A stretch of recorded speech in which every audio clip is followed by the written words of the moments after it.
சைல்டுஹுட்லாம் நம்ம பர்த்டே வரப்போகுது அப்படின்னா ஒரு 1 மந்த் இல்லை ஒரு 1 வீக் முன்னாடி வந்து செம்ம ஒரு எக்ஸைட்மெண்ட்டில் இருப்போம். லைக் வந்து நம்ம வந்து என்ன ஷர்ட் எடுக்க போகிறோம், என்ன நம்ம வந்து வீட்டில் வாங்கி தருவாங்க, நம்ம ஃப்ரெண்ட்ஸுக்கு நம்ம என்ன கொடுப்போம், நம்ம ஃப்ரெண்ட்ஸ்லாம் நமக்கு என்ன வந்து கிஃப்ட்ஸ் கொடுப்பாங்க. அவங்களாம் அப்பன்னு பார்த்தா ஒரு சில்லி கொஸ்டின்ஸ்லாம் லைக் கேட்பாங்க. உனக்கு என்ன பிடிக்கும், உன் ஷூ சைஸ் என்ன, உன் ஷர்ட் சைஸ் என்ன, இந்த மாதிரிலாம் கொஸ்டின்ஸ் கேட்கும்போது நம்மளுக்கே ஒரு ரேண்டம் ஃபீலிங்ஸ் வந்து ஒரு தோணும். அதெல்லாம் வந்து கொஞ்சம் செம்ம ஒரு நல்ல ஒரு எக்ஸ்பீரியன்ஸு.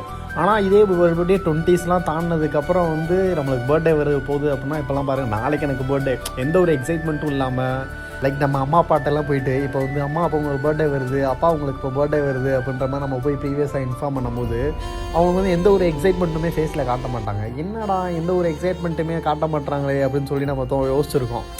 ஆனால் இப்போ பாருங்கள், நம்ம வந்து அந்த ரெஸ்பான்சிபிலிட்டிஸ்லாம் ஹிட் ஆகும்போது தான் புரியுது, ஓகே இதெல்லாம் தான் ஒரு ரீசன்ஸாக இருக்கும் அப்படின்னு சொல்லிட்டு. எனிவேஸ், பர்த்டே ஒரு ஸ்பெஷல் டே தான், இல்லைன்னு சொல்ல.